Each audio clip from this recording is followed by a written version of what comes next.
आप देख रहे हैं बुलेट न्यूज इंडिया। हमारी हर खबर निर्भीक और निष्पक्ष होती है। अभी हमारे आगे कम्युनिस्ट की नेता बिंदा करात जा रही हैं।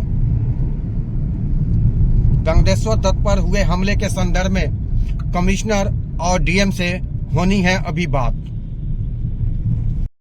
ग्रेटर नोएडा स्थित मनीताऊ इक्विपमेंट प्राइवेट लिमिटेड में पिछले 4 जनवरी को गुंडों ने गंगेश्वर दत्त शर्मा पर हमला किया था, जहां गंगेश्वर दत्त शर्मा घायल हुए। साथ में कई मजदूरों पर भी हमला हुआ। आज गुंडों को हमले से घायल सीटू नेता गंगेश्वर दत्त शर्मा के आवास पहुंची बिंदा करात। बिंदा करात ने डीएम और पुलिस कमिश्नर से भी किया मुलाकात। कंपनी के गेट पर जाकर धरना दे रहे श्रमिकों से, कर्मचारियों से भी किया मुलाकात, दिया आश्वासन।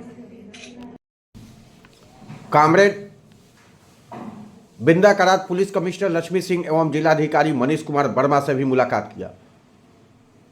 उनसे घटना के समय तमाशबीन की भूमिका निभाने वाले पुलिस अधिकारी कर्मचारियों को तुरंत सस्पेंड करने की मांग की। दोषियों पर गंभीर धाराओं में मुकदमा दर्ज करने की भी मांग की, जिस पर जिलाधिकारी और पुलिस कमिश्नर लक्ष्मी सिंह ने शीघ्र जांच पूरी कर कार्रवाई करने का आश्वासन दिया। तत्पश्चात वो रात दिन के कंपनी में चल रहे धरने के कर्मचारियों के बीच पहुंची और उनसे भी बात कर उन्होंने कर्मचारियों को संबोधित करते हुए कहा कि पुलिस की मौजूदगी में कंपनी, ठेकेदार व गुंडों के द्वारा किए गए हमले की कड़ी निंदा की। कहा, हमला गंगेश्वर दत्त के ऊपर ही नहीं हुआ, यह संपूर्ण देश के मजदूर वर्ग के ऊपर हुआ है। गंगेश्वर दत्त शर्मा पूरी तरह मजबूती के साथ मजदूरों के हक की लड़ाई लड़ रहे हैं और मजदूरों की हक अधिकार की लड़ाई लड़ते रहेंगे। सीपीआईएम मजदूरों के साथ खड़ी है और कायरतापूर्ण घटना का निंदा करती है। आपके हर मोड़ पर हम आपके साथ हैं। के जिला अध्यक्ष कॉमरेड गंगेश्वर दत्त शर्मा के ऊपर गुंडों ने जो 4 जनवरी को हमला किया था, उसमें उन्हें काफी चोटें आई हैं, घायल भी हुए हैं। हम लोगों ने इस बाबत प्रदर्शन भी किया है और हमारे एक लीडर और पोलित ब्यूरो की सदस्य कॉमरेड वृंदा उनका हालचाल पूछने हमारे बीच में उपस्थित हैं। कॉमरेड वृंदा, मैं पहले यही कहना चाहती हूँ कि कॉमरेड गंगेश्वर ने बड़े हिम्मत के साथ मजदूरों की लड़ाई को आगे बढ़ाने के लिए कदम उठाया और मैं पहले उनको लाल सलाम देने के लिए आई हूँ। हम अभी कमिश्नर से भी मिलेंगे, हम डीएम से भी मिलेंगे, हम लेबर मिनिस्टर उत्तर प्रदेश सरकार से भी मिलेंगे, क्योंकि हकीकत ये है कि ये मुद्दा मजदूरों का है। मजदूरों का ठेकेदार जो है, उन्होंने यहाँ गुंडों को पाल रखा है लेबर सप्लायर के नाम पर। पहली बात ये है कि ऐसे लेबर सप्लायर को लाइसेंस किसने दिया? बगैर वेरिफिकेशन का कैसे लाइसेंस दिया? आज एक फैक्ट्री में हुआ है, क्योंकि लाल झंडा है हमें पता चला, लेकिन इसका मतलब मजदूरों के अधिकारों पर बुलडोजर चला लो और अगर मजदूर उसके खिलाफ आवाज उठाए तब मजदूरों की लीडर को पकड़ के जानलेवा हमला करोगे। पुलिस वहां मौजूद थी, सरकार ने पुलिस के खिलाफ क्यों नहीं कदम उठाया? तो ये बहुत गंभीर बात है। आज कॉमरेड गंगेश्वर को टारगेट करके क्यों टारगेट किया? क्योंकि मजदूरों की आवाज उठाया। तो ये तो मजदूरों के अधिकारों के ऊपर बड़ा हमला है और उसके खिलाफ हम लोग लड़ेंगे। ये केवल कॉमरेड गंगेश्वर का लड़ाई नहीं है, ये पूरे नोएडा और ग्रेटर नोएडा की मजदूरों के अधिकारों का, हकों का लड़ाई है। पुलिस के खिलाफ, लेबर सप्लायर जो गुंडा गैंग है उनके खिलाफ हमारा संघर्ष है और जारी रहेगा। टारगेट लेने पे क्या होता है, अगर कभी भी कंपनी में छटनी होती है तो वो निचले स्तर से होती है कि जो बंदा बाद में जाएगा वो पहले जाएगा, जो बंदा बाद में आएगा वो पहले जाएगा। इन्होंने उस कानूनन तरीके से कोई छटनी नहीं करी। इन्होंने क्या हमारा टारगेट बनाकर सिर्फ कलिंग के बंदों का, जो हम CI2 संगठन से जुड़े हुए हैं, हमें 31 बंदों को टारगेट बनाया और उसमें अपने कोई मैन चुने हुए 10-5 बंदे डाले, जो कि इन्हें ऐसा एहसास ना हो कि हम इन्हें टारगेट पर ले रहे हैं। हमें काम से ना ही कोई नोटिस, ना ही कोई लिखित रूप में कुछ नहीं कहा, सिर्फ हमारे कान में आया था कि आपको 2 तारीख से नहीं आना। हम फिर भी यथास्थिति हम अपने गेट पर आए और अंदर गए। उन्होंने उसके बावजूद भी हमें काम नहीं करने दिया और कंपनी परिसर में बैठने दिया। उसके बाद फिर हमने बाहर निकाल दिया गया। उस यथासंभव स्थिति आपके सामने। बस इसीलिए हम आए आपका समर्थन में और हम लड़ेंगे आपसे। धन्यवाद। और बहुत सालों से CITU के काम से भी मैं जुड़ी हुई हूँ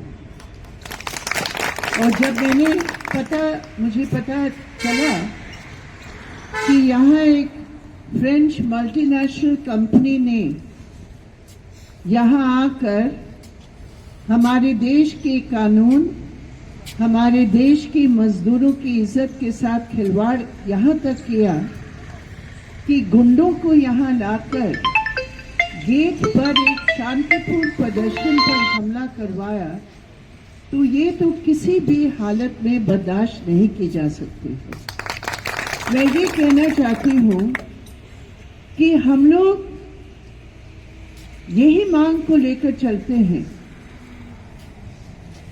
कि इतने सालों की कुर्बानी के बाद जो देश के कानून बने हैं मजदूरों के लिए, मजदूरों की सुरक्षा के लिए, मजदूरों की वेतन के लिए, मजदूरों की हर साल इंक्रीमेंट के लिए, मजदूरों की रहन सहन के लिए और सबसे बड़ी बात है मजदूरों की सुरक्षा के लिए कानून बने हैं।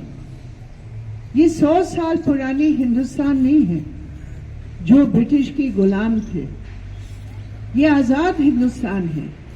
अब जो भी कंपनी कहीं से भी आए, हमारे देश के हो या विदेश के हो, निश्चित रूप पर प्राथमिक बात ये बनती है कि देश में जो संघर्षों और कुर्बानियों के आधार पर जो कानून हमारे मजदूरों के लिए बने हैं, उन कानूनों का पालन करना एक शर्त है।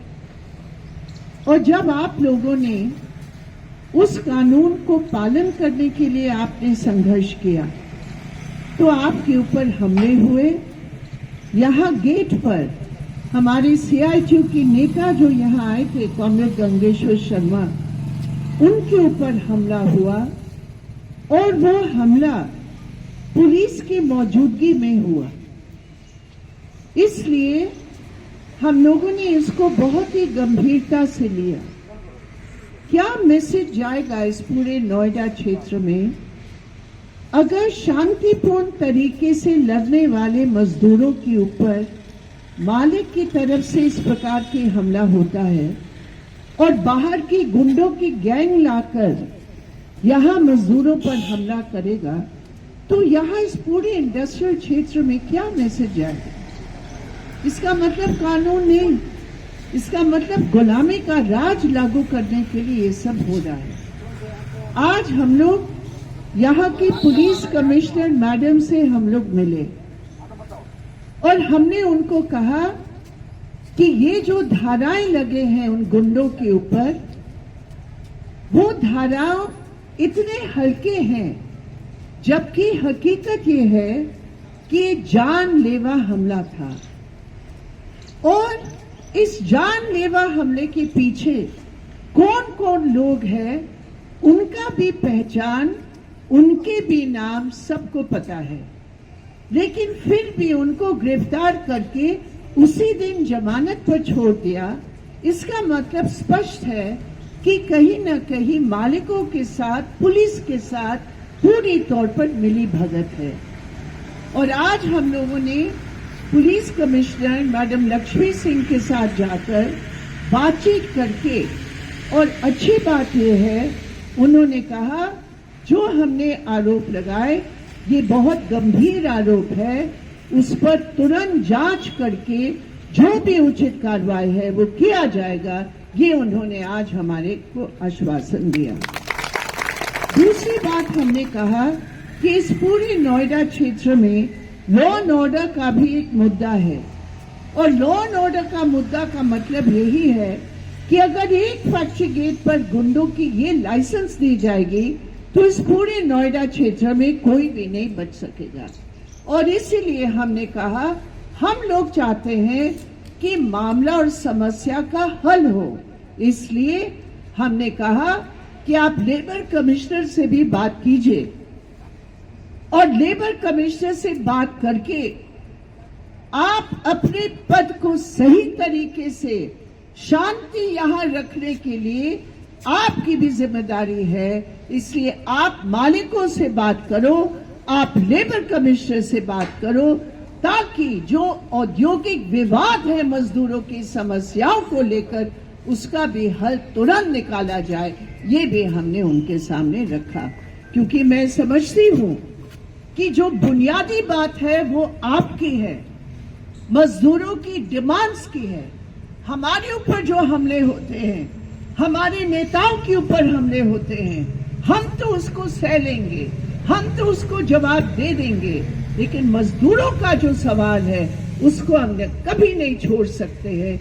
ये भी हमने उनको कहा। इसलिए हम ये चाहते हैं कि बातचीत हो, बातचीत के आधार पर ये विवाद उसको सही तरीके से सुलझा जाए। जो आप लोगों की जायज मांग है उसका हल निकाला जाए और तभी ये संघर्ष रुकेगा, वरना ये संघर्ष बढ़ेगा। ये भी मैंने आज उनको कहा। इसके अलावा साथियों, हमने डीएम से भी बातचीत की, उनसे भी हमने ये तमाम मुद्दे को हमने सामने रखा है। हमारी तरफ से जो भी प्रयास हो सकता है, हम लोग उत्तर प्रदेश की लेबर मंत्री से भी, जो राजभर जी है, उनसे भी हम लोग बातचीत करने का प्रयास करेंगे और लखनऊ में हमारे CITU के नेतृत्व में एक डेलीगेशन लेबर मंत्री से मिलने के लिए हम लोग बहुत जल्दी प्रयास करेंगे। ये मैं सिर्फ कहने के लिए आई हूँ, आपका संघर्ष जायज है। हमारे कॉमरेड और CITU और लाल झंडे के ऊपर जो हमला हुआ है, ये तमाम मजदूरों के अधिकारों पर हमला हुआ है। इसलिए संघर्ष को आगे ले जाने के लिए पिछले 4 तारीख को गंगेश्वर दत्त शर्मा कॉमरेड पर जो है सो जानलेवा हमला हुआ था। कंपनी के एम्प्लॉय को समर्थन कर रहे थे। इसमें मैम आगे की स्थिति क्या बन रही है अब? ये बिल्कुल लॉलेसनेस दर्शाता है कि कंपनी गेट पर पहले बात यह 31 मजदूरों को बिल्कुल गैर कानूनी तरीके से निकाला गया। पहले बात यह है, ये बिल्कुल गलत है। प्रशासन को उसी समय हस्तक्षेप करना चाहिए था। उसके बाद जब यहाँ धरना पर बैठे थे, पुलिस की मौजूदगी में, ये सबसे हैरान होने वाली बात है, पुलिस की मौजूदगी में मालिक के गुंडे और ठेकेदार के गुंडे मिलकर यहाँ मजदूरों पर, जो एकदम शांतिपूर्ण तरीके से धरने पर बैठे थे, गंगेश्वर शर्मा हमारे लीडर को टारगेट करके इन्होंने जानलेवा हमला किया और पुलिस उनके साथ थी, मालिकों के साथ। तो निश्चित रूप से ये बड़ी गंभीर बात है और गंभीरता समझते हुए तमाम मजदूर एक साथ मिलकर इनके साथ दिया, जो एक बहुत बड़ी बात है। हम मजदूरों को बधाई देते हैं। और इस पूरे नोएडा क्षेत्र में जो मालिकों का जंगल राज यहाँ चल रहा था, कोई कानून नहीं, सब बाउंसर्स और गुंडों को इस्तेमाल करके मजदूरों के हकों को मारने का जो यहाँ साजिश है, आज हम लोग सब पदाधिकारियों से मिले हैं। डीएम साहब से बातचीत हुई, कमिश्नर से भी हमारी बातचीत थी पुलिस की। अभी हम उम्मीद करते हैं कि बहुत जल्दी इस मामले का हल वो निकाले, वरना उपाय नहीं है, संघर्ष तेज होता है। अगर ये जल्द समाधान नहीं हो तो आगे क्या इरादा, क्या होगा? यहाँ मजदूरों की यूनिटी के आधार पर, एकता के आधार पर संघर्ष में तेज किया जाए। आप देख रहे थे बुलेट न्यूज इंडिया। जल्द मुलाकात होगी अगली खबर में। आपने हमारे चैनल को सब्सक्राइब नहीं किया तो शीघ्र ही हमारे चैनल को सब्सक्राइब करें, लाइक करें और साथ में एक प्यारा सा कमेंट लिखें। हमारा यह चैनल आपको कैसा लगा, अपने कमेंट के माध्यम से मुझे यह भी बताएं और कोई अच्छी सुझाव हो तो ये भी अवश्य दें। तब तक के लिए नमस्कार।